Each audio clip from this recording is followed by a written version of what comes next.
Hey everybody, I'm Chef Tom with atbbq.com, and this is hot dog cheesesteaks.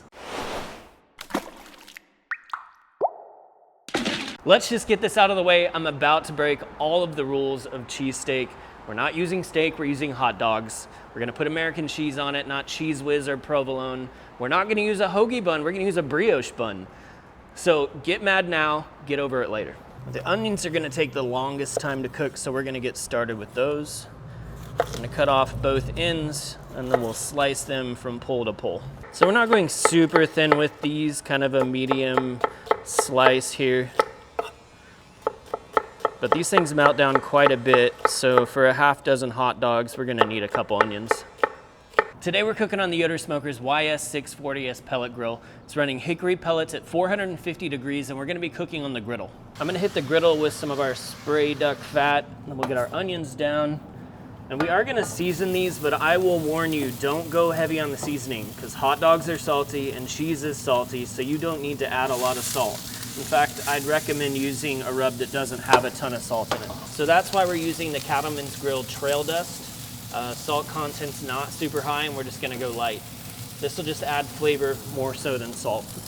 This isn't gonna be a low and slow caramelization. We're just looking to get a little color on here and soften the onions up. All right, so now for the hot dogs, what we're gonna do is we're just gonna slice these nice and thin. I'm not gonna lie, this is something that I saw on probably Instagram, and I saw someone using a peeler to peel their hot dogs, and it did not work. It didn't, so I'm gonna use my knife. The good thing is it's not super important exactly the shape, because this is all just gonna get piled onto a sandwich. So do this the easiest way for you. Just try to get some thin, consistent slices. So onions are looking good now. We're gonna push those to the back, and we'll start to cook off the hot dogs. A little more duck fat is what's classier than duck and hot dog.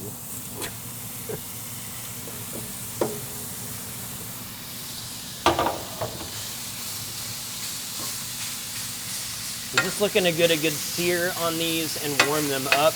And we're gonna divide them and put some cheese on top. Just starting to get some color on our hot dog strips here. Let's also warm up our buns while we're at it. We're gonna just kind of toast those up here at the front. Warm them up, loosen them up, get a little color on the outside.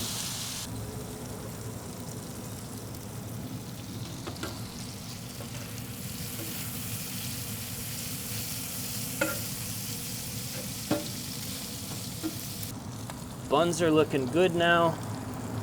We're gonna start to mix everything up. I love onions, especially grilled onions, so I'm gonna use all of these. If you think that's too much, then just use whatever you feel like is best for you. So we'll give these a good mix first, and then we're gonna portion them out so that we can slide them right onto the hot dogs. Let's just go ahead and overload these dogs and only do 4 of them, since that's how many buns we've got toasted off right now.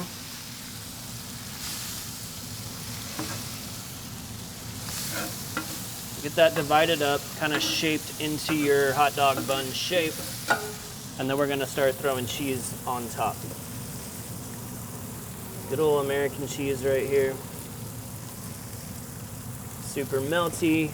This won't take long at all, but we'll close up the lid, give them the opportunity to melt down.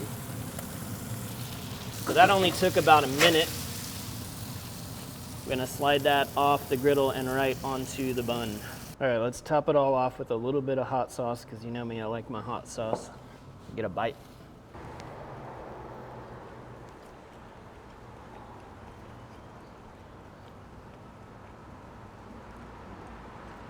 I'm not mad at it. I'm pretty happy about it. Look, it's weird. It's not a classic combination of a cheesesteak. I don't even know if we can call it a cheesesteak, but there's cheese on it and there's meat on it. And the thing I love about this is, as big as that griddle is, you could make up a dozen of these things and feed a crowd, especially with 4th of July coming up. And it's gonna be a crowd pleaser. Like I'm pretty sure of that. Thank you guys so much for watching. Be sure to check out atbbq.com for all the products featured in today's video. If you enjoy the recipe, hit that subscribe button. And if you have any questions or comments, or there's anything you'd like to see me cook, let me know in the comment section down below, and let's be good to one another. For more recipes, tips, and techniques, head over to atbbq.com/thesauce. All things barbecue, where barbecue legends are made.